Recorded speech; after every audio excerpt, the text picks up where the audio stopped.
El señor Pip, una obra de Lloyd Jones. Todo el mundo lo llamaba Ojos Saltones. Por aquel entonces, a pesar de que yo era una niña flaca de 13 años, pensaba que seguramente conocía su apodo, pero le daba igual. Estaba demasiado interesado en lo que tenía ante sí para fijarse en niños descalzos como nosotros. Daba la impresión de que había visto o conocido un gran sufrimiento y no había conseguido olvidarlo. Aquellos enormes ojos sobresalían en su gran cabeza, más que los de cualquier otra persona, como si quisieran abandonar la superficie de su cara. Hacían pensar en alguien que tiene una prisa endiablada por salir de su casa. Ojos Saltones vestía a diario el mismo traje de lino blanco. El calor pegajoso le adhería el pantalón a las huesudas rodillas. A veces se ponía una nariz de payaso. Su nariz ya era grande. ¿Qué necesidad había de aquella bombilla roja? Pero por razones que desconocíamos, se colocaba la nariz roja en determinados días que tal vez para él fueran especiales. Jamás lo veíamos sonreír. Y los días en que se ponía la nariz de payaso, uno desviaba sin darse cuenta la mirada porque nunca se había visto tanta tristeza. Tiraba de un trozo de cuerda atado a un carrito en el que iba la señora de ojos saltones. Allí de pie parecía una reina del hielo. Casi todas las mujeres de nuestra isla tenían el pelo crespo, pero Grace se lo había alisado. Lo llevaba recogido y a falta de corona, el cabello cumplía esa función. Se la veía muy orgullosa, como si no fuera consciente de sus propios pies descalzos. Al reparar en su enorme trasero, temías por el asiento del retrete, pensabas en su madre y en el parto y en esas cosas. A las 2:30 de la tarde, desde la penumbra, entre los árboles, los loros, se observaban una sombra humana un tercio más larga que cualquiera que hubieran visto antes. Solo aparecían ellos dos, el señor Ojos Saltones y su señora, pero aquello recordaba una procesión. Los niños más pequeños aprovechaban la oportunidad y se ponían a la saga. Nuestros padres volvían la cara. ¿Habrían preferido ver una colonia de hormigas acercarse a una chirimoya podrida? Algunos se quedaban inmóviles, con con los machetes ociosos en espera de que aquel espectáculo se alejara. Los niños más pequeños no veían más que a un hombre blanco arrastrando a una mujer negra. Lo mismo que veían los loros y también los perros que sentados sobre sus traseros esqueléticos intentaban atrapar a dentelladas los mosquitos que pasaban ante ellos. Nosotros, los niños mayores, intuíamos que había algo más. A veces nos llegaba algún retazo de conversación. La señora Watts estaba como un cencerro. El señor Watts hacía penitencia por un antiguo crimen, o tal vez era el resultado de una apuesta. La imagen suponía un poco de incertidumbre en nuestro mundo que en los demás aspectos solo conocía la monotonía. La señora de ojos saltones sostenía un parasol azul para protegerse del sol. Era el único parasol de la isla, o eso se decía. No indagábamos sobre todos los paraguas negros que veíamos y menos aún expresábamos la duda sobre qué diferencia había entre esos paraguas negros y el parasol. Y no porque nos preocupara quedar como tontos, sino porque si insistías demasiado con una pregunta así, una cosa rara podía convertirse en una cosa corriente. Nos encantaba esa palabra parasol y nos estábamos dispuestos a perderla a causa de una pregunta tonta. Además, sabíamos que cualquiera que la formulara se llevaría una buena tunda, por lo demás merecía. No tenían hijos, o si los tenían eran mayores y vivían en otra parte, tal vez en América, Australia o Gran Bretaña. Los dos tenían nombre. Ella era Grace y negra como nosotros.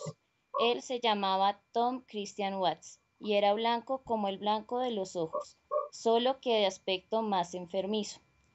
En las lápidas del cementerio de la iglesia hay unos cuantos nombres ingleses. El médico radicado en la otra punta de la isla, a pesar de ser negro como todos nosotros, tenía un nombre totalmente anglosajón. Por tanto, aunque lo conociéramos como ojos saltones, lo llamábamos señor Watts, porque era el único nombre de este tipo que quedaba en nuestro distrito. Vivían solos en la vieja casa del párroco. Desde el camino la vivienda no se veía. Según mi madre, antes estaba rodeada de césped, pero tras la muerte del párroco, las autoridades se olvidaron de la misión y el cortacésped se oxidó. Pronto creció la maleza alrededor de la casa, y cuando yo nací, el señor Ojos Saltones y señora vivían ocultos al mundo. Solo los veíamos cuando Ojos Saltones, con el aspecto de un jamelgo viejo y cansado que gira en torno a un aljibe, arrastra a su mujer en el carrito, que tenía una barandilla de bambú donde ella apoyaba las manos. Un exhibicionista necesita público, pero la mujer de ojos saltones no nos hacía el menor caso.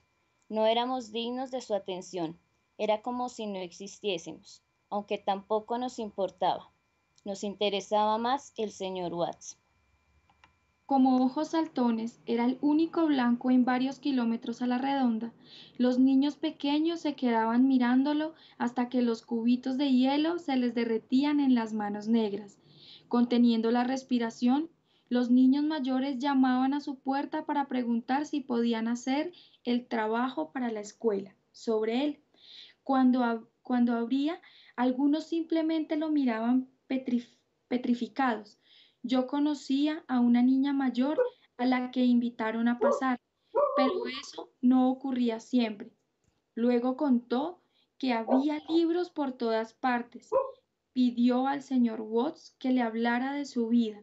Lápiz en la mano, con el cuaderno abierto, se sentó en una silla junto a un vaso de agua que él le había servido. Querida, ha sido una larga vida y espero que aún me quede mucho tiempo por delante, dijo él. Ella lo anotó y se lo mostró a su maestra, que elogió su iniciativa. Incluso lo trajo a casa para enseñárnoslos a mi madre y a mí. Por eso lo sé. El hecho de que fuera el último hombre blanco no era lo único que convertía a Ojos Saltones en lo que representaba para nosotros, en esencia una fuente de misterio, pero también la confirmación de algunas certezas. No habíamos, Nos habíamos criado en la convicción de que el blanco era el color de todo lo importante, como el helado, la aspirina, la cinta para el pelo, la luna, las estrellas blancas y una luna llena era más importante en la infancia de mi abuelo porque nosotros ahora tenemos generadores. Cuando nuestros antepasados vieron a los primeros hombres blancos, creyeron que eran fantasmas o quizá personas a quienes se les había torcido la suerte. Los perros, sentados sobre los cuartos traseros, abrían la boca en espera del espectáculo. Creían que les guardaban un festín.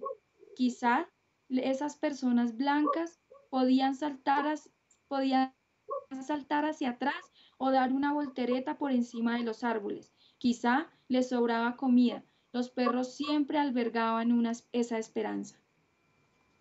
El primer blanco que vio mi abuelo fue un náufrago de un yate que le pidió una brújula.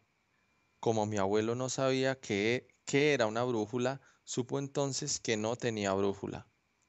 Me lo imagino sonriente, con las manos cruzadas a la espalda. Seguro que no quería pasar por tonto. El blanco pidió un mapa.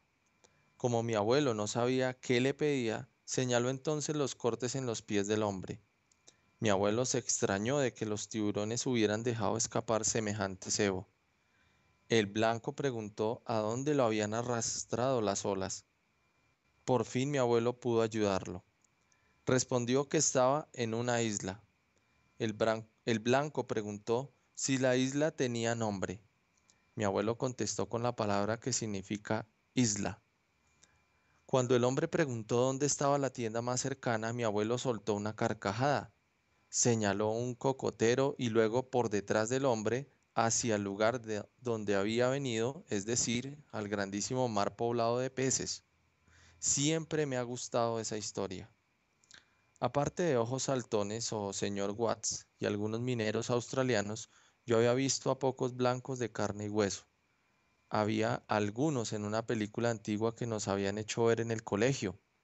La visita del duque de no sé dónde, que había venido muchos años antes, en el 1900 y pico. La cámara enfocaba al duque sin comentarios. Veíamos comer al duque. Él y los demás blancos llevaban pantalones blancos y bigote, incluso llevaban chaquetas abotonadas.